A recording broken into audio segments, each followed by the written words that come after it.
So having gone through the situation in Los Angeles with the postpartum depression, I wound up taking the kids back to Camarillo, being a single parent, to see their parents, to see their mom. I remember going on Sundays, taking the bus, the Greyhound bus up to Camarillo. It was a special Camarillo bus that would take you there, and it would stay there until like 3 o'clock and come back in the afternoon. So you caught that bus downtown like at 10 o'clock in the morning. What do you want? Oh, and it took you to Camarillo to the grounds, and at parks, you got off the bus, visited, and when it was visiting hours were over, they would bring you back. So she wasn't getting any better, and the visiting wasn't doing any good. And I didn't want to stay in the black neighborhood that I was in Los Angeles, so I decided to move.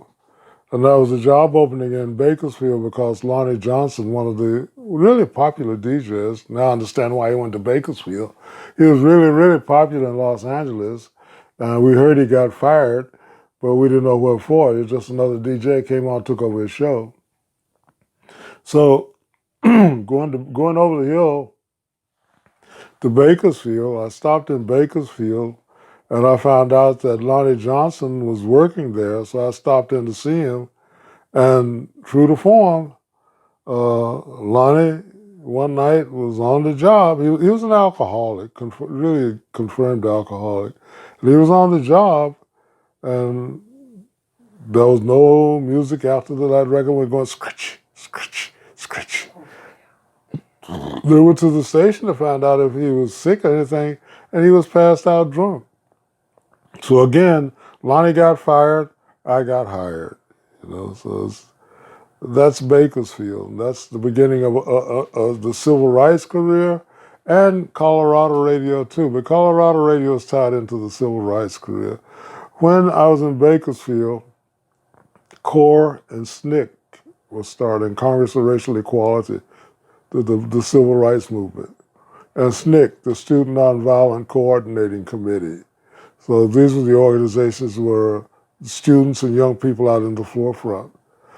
And Bakersfield, they had chapters all over. So at Bakersfield, I became the president of the chapter of the Student Nonviolent Coordinating Committee, and the associate vice president of CORE, the Congress of Racial Equality. Neighborhood chapters, but like the Bakersfield chapter. So, and I was on the air from midnight to 4. And the Garbage Men, they listened to the show. We bowled together on the weekends. It was a neighborhood. I bowled on the Friday night league with all the guys, and most of the guys, the black guys at the bowling league, were people who worked in the garbage yard. Like a lot of people in L.A., most of the blacks in L.A. were working at the post office. So most of these blacks were working as garbage men. Well, they had to collect boxes to like recyclables in. It wasn't recycling then. It just was different from what went in the truck. So they had to collect their own containers to get different from what went in the truck. Yeah, they could sell it, but that wasn't their job. And they said, we don't want to do all that. We'd rather just have you put containers on the truck and we just dump them in there and you sell it. That wasn't acceptable. They also had to pay for cleaning their own uniforms. So essentially what the city gave you for a job was a truck and a uniform. You're responsible for keeping your truck clean and your uniform clean. And they're saying, well, look, you can at least clean the truck. It's a city truck. Why do we have to pay to clean a city truck? So, all these things were going on back and forth. And it was like, back in the day, there was a saying, if you kill a mule, I'll buy another one. If you kill a nigger, I'll hire another one. So, your life is worthless, really. So the saying that the garbage company was, trucks go out that gate, niggas go out that gate. So they decided they wanted to go on strike. And they asked me if I would lead it since I didn't work for the city and the city couldn't fire me. And they couldn't prevent them from striking, but they couldn't fire them because they weren't the leader. I would be the leader. So I agreed. And we had meetings in the park, just regular strategy meetings, how we were going to strategize. And at this point, the American Federation of State, County, Municipal Employees, AFSCME, came in because we needed a union for them to go into. So AFSCME asked me if I would be the field representative for them. So that's how I became a field representative for AFSCME. And from that, we won that strike. It was a very important strike, and we still have newspaper clippings of it. You can get it in the Bakersfield, California, September 1966 issue. Uh, we won that strike, and as a result of that strike, it set a precedent that workers had the right to strike against the municipality. You go to Google and you Google up garbage men sanitation worker strike. There's no mention of Baker. No mention of it at all. It goes right straight to Memphis. It didn't mention New York. What the white dudes and the other Italians went on strike. None of those. Memphis. Well, I understand that's where Martin got shot, but hey, these are the guys was the reason that you got them brand new trucks. They're the reason that you could go out on strike. So they're not even mentioned. It's just where it is. Well, after having won that strike, behind me lived Jessica Govia and Marshall Gans.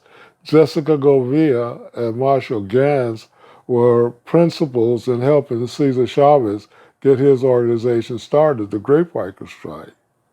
So they asked me if I would go and join Cesar Chavez to organize the Black Farm Workers. And I agreed to do that. So that's how I got into the Mexican side of the civil rights movement. And from there, organizing the Black Farm Workers, when we came in from the fields at night, there would be plays for them to relax the strain, but what do you call it, making caricatures of the farm workers, making fun of them. And that was Teatro Campesino. It was started by Luis Valdez. And Luis Valdez is famous for the movie Zoot Suit. Mm-hmm. He made Zoot Suits. Well, we all were there at the same time. We all were there at the same time, we coming from the field, here's Louise, and here's all the actors over here getting ready. And we met at the Filipino Hall. So we had the Filipinos, the blacks, and the Mexicans all together in one place, And the actors would, while we're eating, would put on the plays about El Jefe, the work on, making fun of it, the job and all of that. Well, from there, I went up and down the Central Valley. And it wasn't all black. That was the beauty of the civil rights movement. People put it up as a black power movement. Well, it might have started as a black power movement because we got tired of the stuff and Watts and all of that, but the movement itself was not a black movement. It was just that, the movement. Benny Parrish was white. He was from Modesto. They were fighting the water rights up in Modesto. Chuck Gardner, he was a Quaker from the Friends. He was in Visalia. He was working with welfare tenants over in Visalia, Art Jenkins, black, working with the Tenants Council. We organized the Tenants Council in Fresno. The office is still there on Mayor and Tulare.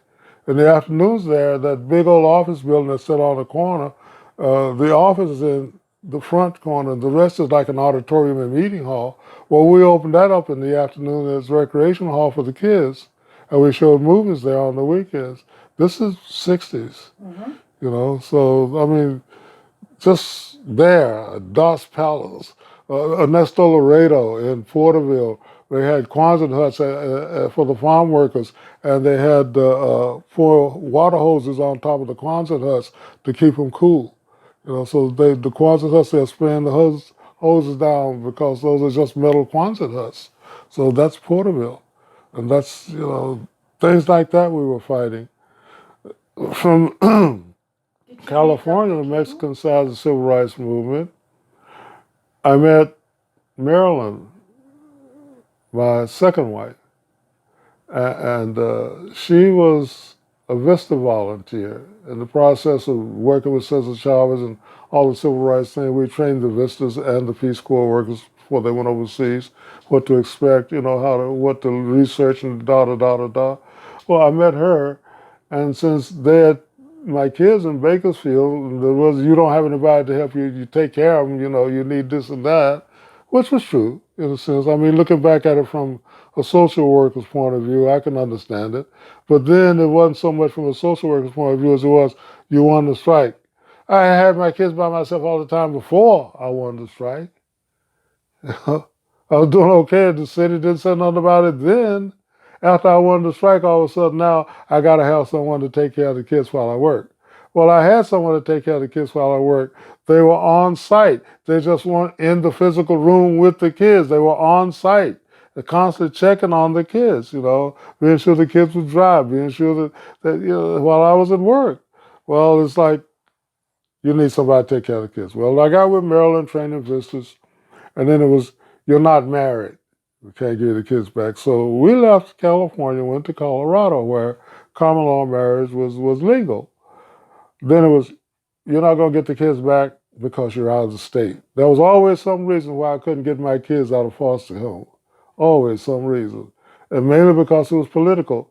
I have, and I will give you a copy of it, the congressional record, H.R. 3425, I think it is, and I'm on page 346, about 4 paragraphs down. Goopser was the congressman, and he specifically named me, my residence, where I lived in Bakersfield, as the person responsible for leading that strike. As a member of the California Center for Community Development, the argument was, we're paying these non-poverty offices, and they're organizing against us. We're paying, and you're supposed to not be doing that, so, well, we were, because, yeah. And so I'll give you the congressional record. I'm in the congressional record, actually, by name. So this is when I went with Cesar Chavez, and doing all these things, I left and went to Colorado. So, because you get burned out, at some point, they're going to get you. And it's back roads, traveling at night, and I got kids, and I got to think about I want to be alive for my kids. So rather than keep on playing with these rednecks in California, Marilyn and I, since she was a Vista and I was training Vistas, we got assigned to Colorado. And when we went to Colorado, her parents, who were teachers and other people, didn't want us to come to Pennsylvania, the black and whites together. So they bought us a ticket to State College, to where Penn State is. We'll meet you down there, okay? All right. So we went down there, and I spent a little bit of time at Penn State, looking at the radio stations and stuff like that. And coming back to California, we stopped in Denver, just a stop off, and at the Baskin Robbins, I walked in, I go, hi, and some guy says, yeah, I sure would like to. We were talking about marijuana, smoking grass, like, he goes, yeah, man. I go, well, hey, man, like, we're going cross country, man. I got to get back to California. And I was telling him that I was a radio, and he goes, well, the DJ just got fired over there at KFML. So in Colorado, on the way back to California, like, I'm really not coming back to anything. I can't get my kids. And I knew some of the people in Colorado because I'd met them when we trained in California, like your friends in Palm Springs, So I just stopped off to see her, Kathy Swartz. I stopped off to see her, and going to the Baskin Robbins, I found out the DJ got fired. I applied for the job. I got the job. Now I'm in Cherry Creek, this really upper middle class district of Denver. A little boutique this and boutique that. Well, I'm on at night. It's a classical station during the day. That tells you what the neighborhood was. And I'm on from midnight to 4 at night playing jazz. And that station, eventually, it petered out because, midnight to 4, not enough money. The other station is playing rock over across town. And they're saying, hey, come on over here with us, because black music and this and that. So I left, Da, da, da, da, da, da, da. And I left that station in Cherry Creek and went to the Villa Italia across town on the other side to KRML. That's Carmel. That's when I worked for Clint Eastwood station. I worked so many radio stations for so many people. Yeah. Anyway, I went to the station in Villa Italia, and I played rock from midnight to 6. And I'm a night person, so I don't usually go to bed till 4:30, 3:30, 4, 5. Now I'm just now getting ready to go to work. So this is my wake up time. Well, I was playing rock from midnight to 6 there, and that station sold and went country. The station in Bakersfield also sold and went country. That's why I left Bakersfield and went with Cesar Chavez. That station was sold and went country. When we first got there, it was a Spanish and black little old station, and we came in and started with the jitterbugging and the black dudes and all this other, and the station listenership went up, and when the station listenership went up and got up to the top, they sold the station. Here we are again. We done made the station, but we ain't got no job, you know. Now we got to go to little underground radio stations off air and all this other. Anyway, then in Colorado, I'm doing rock radio from midnight to 6. And when they sold that station went country too. When they sold that station, Marilyn, who was a Latin American Studies major, she graduated from the University of Wisconsin. All the ladies I've been with have been respectable. I mean, educated, intelligent people. I mean, and strong women. Because like, you don't want. Yeah, I guess some guys do, but I don't want no woman that I'm going around saying you do this and you do. I mean, I want somebody who thinks on and say I'm going to do this. Okay, right? And then independent. Because leaning on each other that don't work. Was it Omar Khayyam that said, "Yeah, the pillars of the temple are the same, hold up the same roof, but they stand apart"? I think that was in the Rubaiyat, yeah, like that. I used to read a lot. I don't read much anymore, but doing so, we found out, since she was a Latin American Studies major, looking at the unemployment ads, she found the Colorado Migrant Council. It was an ad for the Colorado Migrant Council looking for organizers, community organizers. And her being a Latin American Studies major, she went down the plat for it, and then talking to them, telling them about what I'd done and who I was, they go, "Oh my God, yes! Would you guys go up to Fort Lupton, Colorado for us? We'll put you on immediately." And that's great because we need a job, we need to pay rent, we need to do this. So what they did is they sent us to Fort Lupton, Colorado, which is 30 miles from Denver. Everything's 30 miles from Denver. Boulder, 30 miles from Denver. Fort Lupton, 30 miles from Denver. Greeley, 30 miles, no, a little up further up the road, 50 miles from Denver. Anywhere you go, and the mountains, and you're back up against the mountains. And so we went there, and we moved into this garage. It was just a garage, concrete floor, but we had the heating lamp stove things. We made food in Folgers cans like that, and we just moved into the community and started organizing. And when the guys found out that I had been with Cesar Chavez, it was a natural in the Mexican community. And then while I was there, I had worked in Denver with Jorge Gonzalez. Jorge Gonzalez was like the Mexican Muhammad Ali, you know. So I had worked with him while I was in Denver and on the air out in 5 Points and all that. I've always been with the people. Where the people were, you find me. All the other dudes, they like to go to the clubs and do the presentations, and I'm the DJ from so-and-so station. And now, and me, man, I almost always got fired because I never did it. You're supposed to be out representing the station. And I'm over here with the people, man. I'm representing the station, but I'm representing the station in the hood. And the hood is not what they want to be recognized for, But to me, that's my listening audience. That's my base. So working with them, and Mexicans now, because I'm on the Mexican side of the movement, with Jorge Gonzalez. Lynn Avila was the executive director of the Colorado Migrant Council at the time. He's out here now. We see each other quite frequently. And he was the one that hired Marilyn, took me along because she was a Latin American Studies major. So he hired her, and I was just a part of the package. So he paid her for both of us so that it was legal. And it wasn't that much because we were getting stipends, just enough to buy you some food and stuff like that. wasn't no big salary, just enough to sustain you while you organized this village.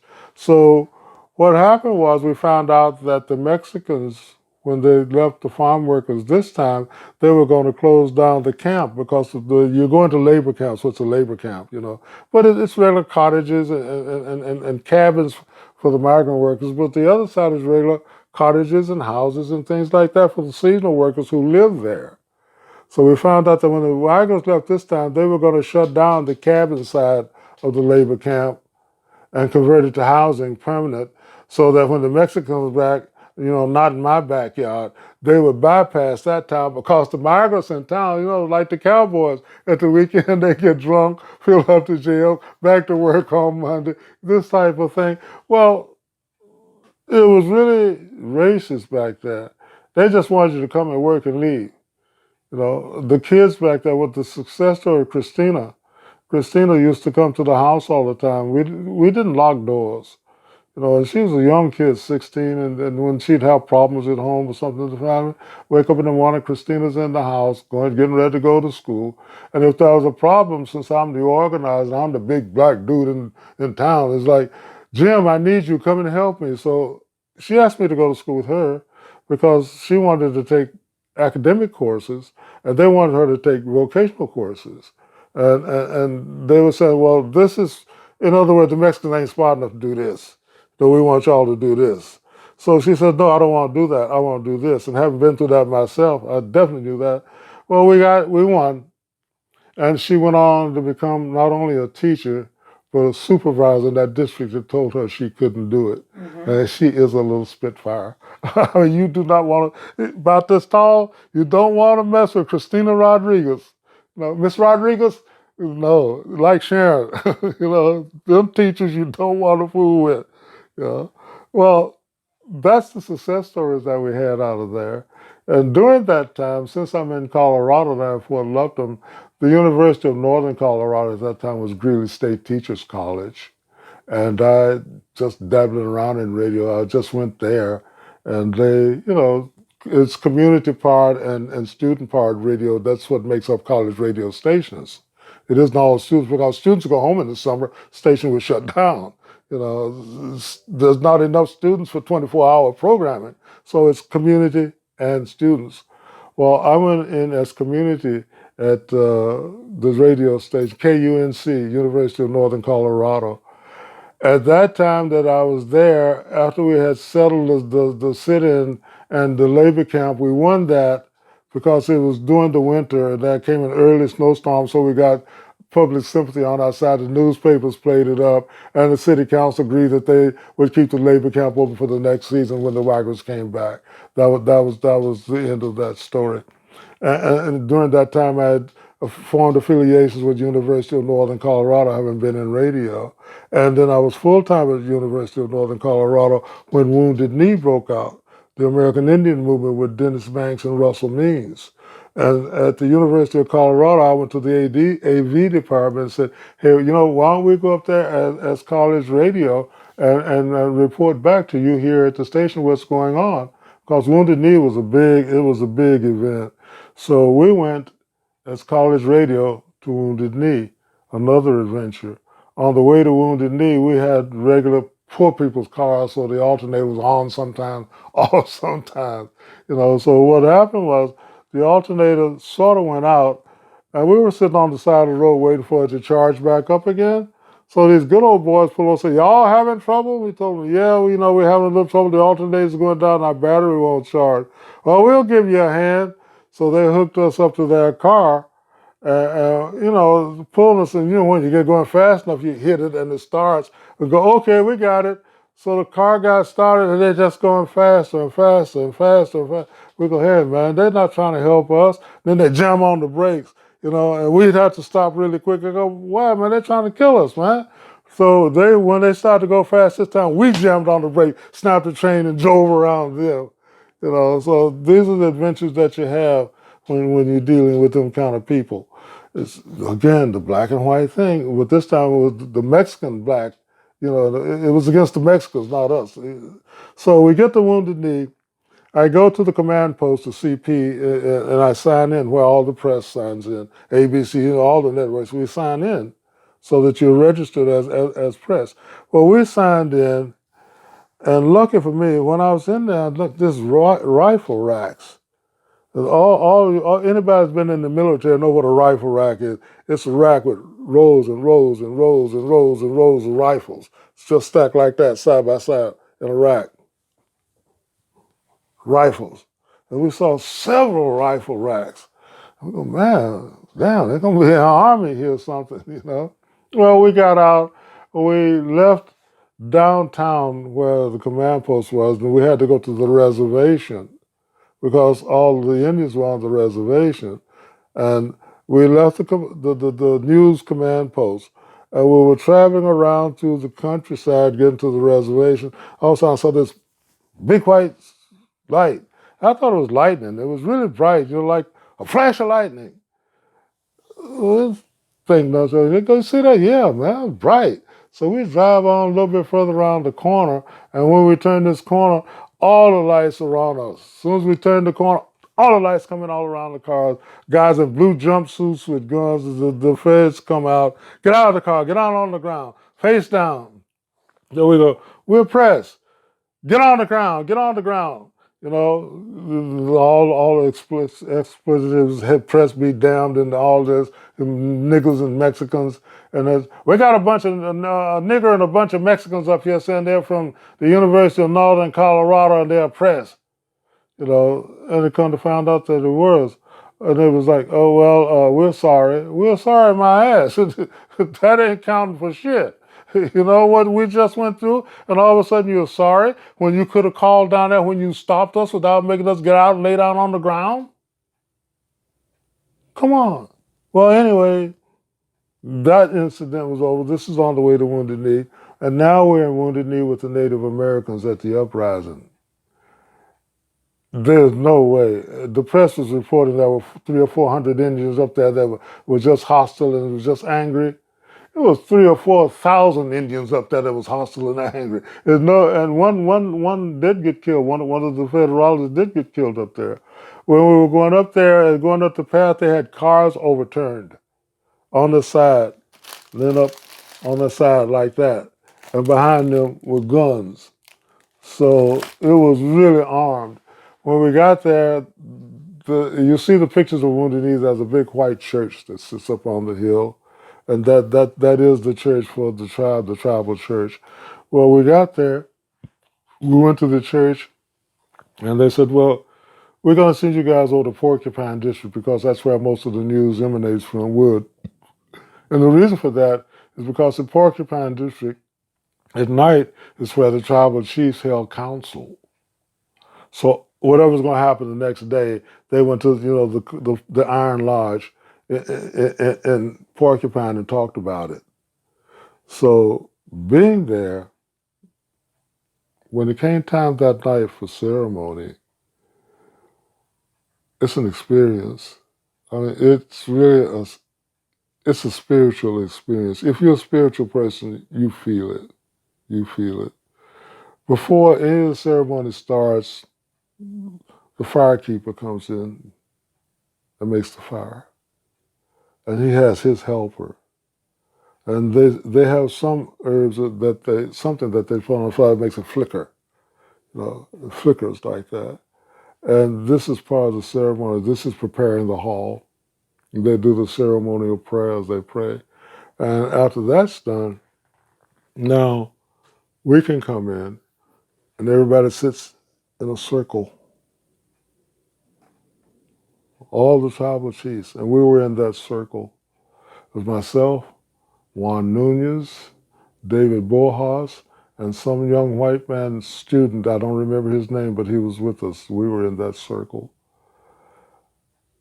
And the amazing thing about it was that was every nationality you could, nation, not nationality, but every nation you could think of. Cherokee, Black Hawk, Chiricahua, Apache, Seminole, Sequoia. Name an Indian nation. And it was there because they all had band together like Black Lives Matter or Mass. They had all come together to fight for Wounded Knee. The fight for Wounded Knee was over the fact that there was wires and government things going to farmers on this side and farmers on that side, and was crossing American Indian land. American Indians were getting none of the profits from it. You know, they weren't paying them the proceeds for crossing your land and the tariffs that you were supposed to get. And on top of that, then there was that these white BIA Indian chiefs that were in there that weren't doing correct things by the tribe. The council store wasn't ran right. It's, oh, we'll take care of it. And they just got tired of it. Just like everybody else get tired, and then that was the uprising, the Wounded Knee. But mainly they took us out, we showed us the telephone and said, this goes from so-and-so's farm over here. See these posts, this is our land. We should be paid for this portion of that wire from here to here. He should be paying for it from here to here. We shouldn't be paying for it to cross our land. We should be getting paid for it across our land. Well, all those things sort of culminated, and you know, that was Wounded Knee. The circle was formed, and the pipe was passed. It started on this end, and that's a ceremony. It's not grass or peyote that they're smoking under. It's some sort of herb. They're their own medicinal herbs, and they just take a puff off the pipe enough to get the smoke up and pass it. Enough to get the pipe to puff up and pass it. So when it got to us, we didn't smoke. I told my team, no, don't smoke the pipe. Honor the pipe and pass the pipe.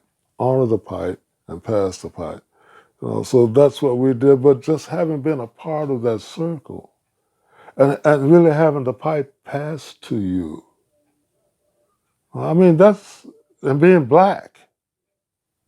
And you know, sitting in the middle of a Native American spiritual circle. Oh, that's something. That's heavy, as we used to say. That's heavy. You know. Well, I did that, and coming out of that, I never felt the same again. And my mother, I didn't tell you this, but my mother was a spiritual advisor, not a fortune teller. She was not a fortune teller. She was a spiritual advisor, like passed down from the tribes. You know, the elders passed it down. And when my mom died, you could not get in that church. There were people outside the church, people all around the church, because they would come to her for spiritual. And the way that she would do it is that they would go in and they would hold hands and they would pray together and ask the Creator to solve the problem. You know? And for her providing that space and that counsel, they would leave her tips. You know? And she was like the tribal mom. Well, the Mama Ru, since we were black, you know. But the white people came too. You know, it was a spiritual thing. So I mean, like we have a part. We don't know it, but like my kids, I tell you, we have a part of that in us. You know, that's a part of who we are. We're a part of the spirit world, and that's why when you hear these things, you feel these things, you know it. That's the spiritual side of you. You know, most of us live in the material side, but there is a spiritual side. And that's why I got in touch with my spiritual side there. I was sitting on the hill and I was listening to the warriors doing the sweat lodge. And in the sweat lodge, I did the sweat lodge too. In the sweat lodge, you take the stones, they build a fire. The stones out here, they bless the stones. And they pass the stones inside. There's a fire pit on the inside, and they pass those hot stones on the inside, and they sprinkle water on that makes the steam, and that's what makes you sweat. And it gets hot. It really gets hot. And you have 4 rounds. They pass the stones for the first round. They pass the stones, and they put them in, and lay them. These are the ancestors. We're talking to the ancestors. We're sending up messages to the ancestors. and they placed the stones, and then they closed the door. And then you start around the lodge and you identify yourself and who you are and why you're here. The first round of prayers, like they have different rounds for different things. They have a round of prayers for the creepy crawlers, all the creepy crawler things, because you respect everything on the earth. The creepy crawlers, there's a prayer round. Then there's another prayer round for those of us that have desires, what we want those desires to be. There are different rounds for different things. The different tribes have different reasons for the rounds, but that's what the rounds are. Okay, so that's what we did there. And when I came out of Wounded Knee with Dennis Banks and Russell Means, during the time that I was there, I was also up on the pole. Finally, when they let the white media in, I was up on the pole stringing some communication lines back and forth. I look down, I see the CIA and the FBI taking pictures of the guest book. And I just, every time somebody come in, maybe 15, 20 people, they back up there and they take the names. Then they go walk around like they're tourists and come back, back up there and take the names. So I told Dennis and Russell about it. So we brought the guest book on the inside. No more filming of names on the guest book. The people go inside, sign up for the guest book. Yeah.